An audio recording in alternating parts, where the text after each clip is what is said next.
Chapter 73, The Chase. Rico 1 was standing in the great meadow. He stared up at the smoking hill of ash and then down at the stampede of footprints around it. There had been a large bonfire with hundreds of animal and one robot. But why? The Rico couldn't make sense of what he was seeing. After thoroughly exploring the site, he continued through the meadow and into the forest. It was around that time that he lost communication with Rico 3 and then Rico 2, and he knew that his partners had both been destroyed. Rico 1 would have to hunt down the target by himself. The hunter marched on, his blocky head swiveled from side to side, scanning for any sign of Roz. He was soon gazing across the glassy surface of a beaver's pond. On the far side, a thread of smoke drifted up from another of those wooden domes. With his powerful legs, the robot launched himself up through the air, soaring in a high, graceful arc over the pond and down to the other side. His heavy feet slammed into the ground, leaving deep craters in the garden by the dome. He hunched over and looked inside. Fur and feathers and the dying coals of a fire, but the target wasn't in there. The Rico stood perfectly still and watched as a soft rain started dripping down through the tiers of the forest. And then he sensed it. Up in the canopy was something that didn't belong. Roz had been spotted. The hunter watched his target drop from branch to branch down to the forest floor. Then she bounded away through the thickly tangled underbush without stirring a leaf, without snapping a twig, and vanished into the green. However, Rico 1 had other means of tracking her. He could sense her electronic signal. The signal was gliding around the edge of the pond, but it was fading fast. A few more seconds and he would lose it entirely. Rico 1 bursted into a sprint. The forest seemed to sway and quake from his stomping strides. And a minute later, the forest really did begin to move. Trees were toppling down onto the Rico. He fired his rifle, and 2 toppling trees turned to ash. But then a third swung down through the smoke and hammered his body into the ground. Rico 1 shoved the tree aside, pulled himself up, and continued the hunt. He didn't notice the beavers diving back into the pond.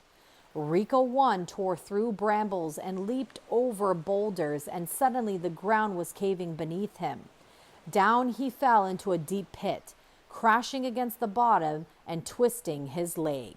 The robot violently pounded his leg back into shape. Then he launched himself up and out of the pit. He didn't notice the groundhogs watching from their tunnels. The hunter faced one trap after another. He was pelted by flaming pine cones and tripped by taunt vines and crunched by trembling rocks. The hunter now limped and rattled and was covered in scars. But he kept going. Roz galloped back and forth across the island again and again as she tried to lose Rico 1. But no matter how fast she ran, or how well she hid, or how many animals helped, she couldn't escape the sound of the hunter's stomping footsteps. She had never run so hard for so long, and while her mechanical body was holding up, her wooden foot was not. After hours of relentless pounding, it finally gave out. She was galloping through the rocky forest by the sea cliffs when her foot splintered apart. As soon as Rico 1 found the fresh wood splinters, he knew his target was in trouble. He stomped out from the trees onto the cliff top and scanned the coastline below. Geese were flying down through the drizzle. Otters were wiggling over the rocks. Seaweed and driftwood and broken robot parts were scattered about the shore. But the hunter also sensed a faint electronic signal. Roz was down there somewhere. The hunter's blocky hand clamped onto the cliff top and then, whoop, it detached. The hand was connected to a strong cable that spooled out from the end of his arm. He gave the cable 2 quick tugs and then he stepped off the ledge. Rico 1 zipped down the cliffside, one arm releasing the cable, the other clenching his rifle, and he slowed to a gentle stop just as he reached the ground. Then, high above, the robot's hand unclamped and followed the cable all the way down until, thwip, it snapped right back into the end of his arm. Geese squawked and otters squeaked as Rico 1 marched through the robot gravesite. The place was littered with torsos and limbs and heads. There were all valuable parts, but he would collect them later. For now, his only concern was finding Roz. He followed the electronic signal over the clump of seaweed. But where was his target? Was Rico 1's sensor malfunctioning? The robot tapped his head a few times, but the mysterious signal remained. He looked around for any other sign of her, and as he did, the clump of seaweed reached up and grasped his rifle. Chapter 74, The Click. 4 robot hands were clamped around the rifle. Rico 1 loomed above. Ross laid below, camouflaged in seaweed. For a moment, all was still, and then the hunter suddenly lurched and twisted as he tried to rip the rifle away from his target. But Ross held on. Seaweed fell from her body as she was lifted right off the ground. Her legs dangled in the air until she pounded a foot and a stump against the hunter's broad chest, leaned back, and pulled on the rifle with all of her strength. Waves crashed as the robots grappled for the weapon, but Roz was no match for Rico 1. The hunter was too big and too brutal. Roz could feel her body being pulled apart, but she could also feel the rifle being pulled apart. A faint glow appeared between her hands. The glow grew brighter and brighter, and then a blinding explosion launched the robots in opposite directions. When the smoke cleared, shards of the rifle were everywhere.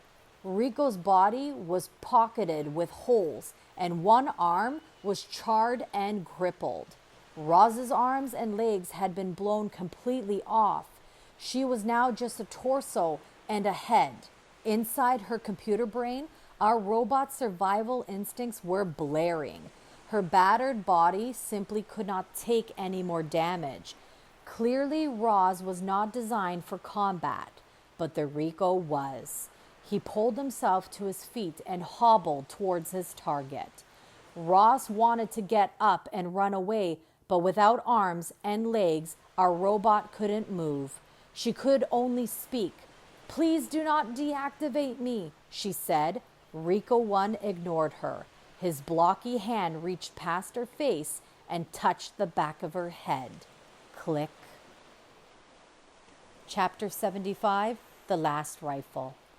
With the target deactivated, Rico 1 calmly moved on to the next phase of his mission.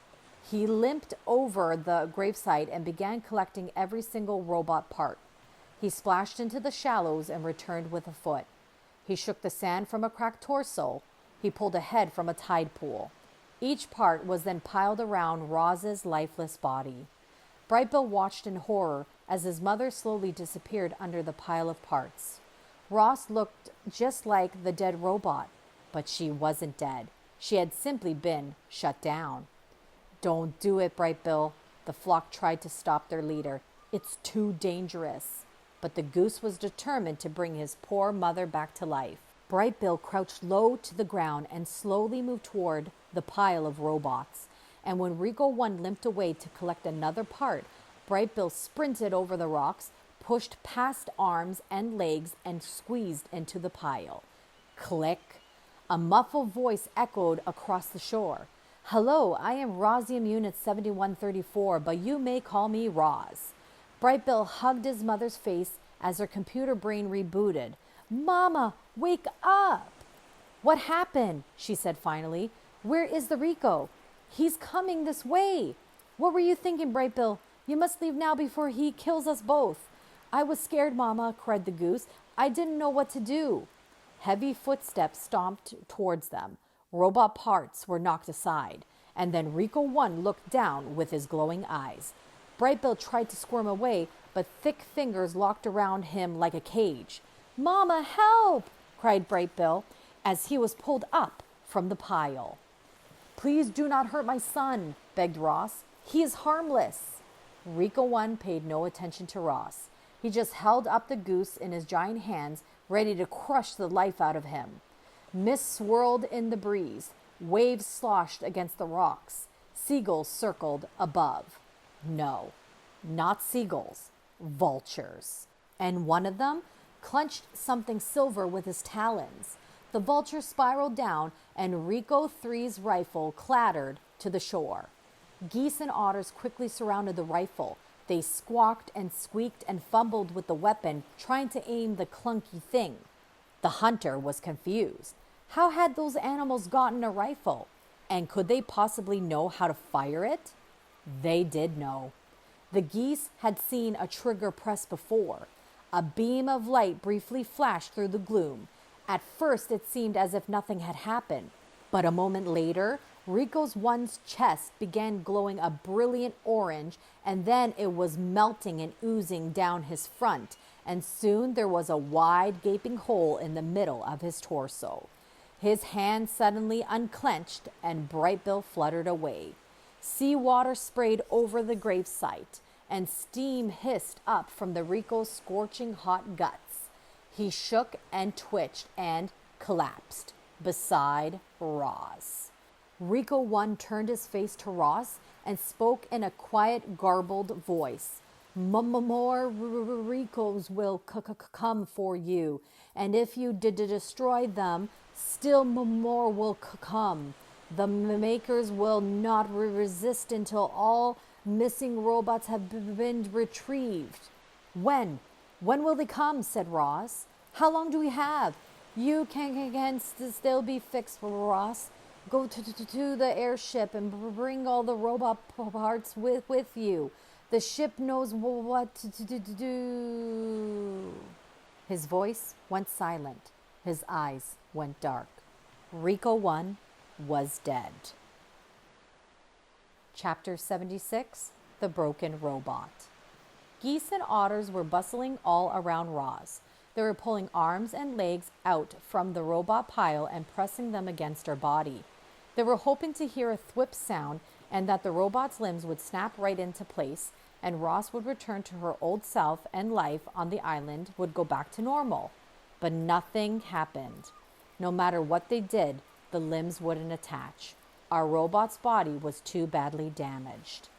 I'm sorry, Ma, said Brightbill, his voice trembling. I thought this would work. It's okay, son, said Ross calmly.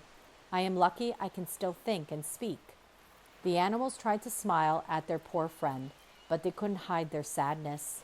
Roz was a mangled wreck, and there was nothing they could do to fix her. The robot wanted to be strong for her son and her friends. She wanted to ease their worried mind and tell them everything would be fine. But Roz knew that everything would not be fine. She looked down at her broken body. Then she looked up at the geese and the otters and said, I will need some help getting home. Tune in next Wednesday to see what happens next in the book, The Wild Robot. Bye, reading worms!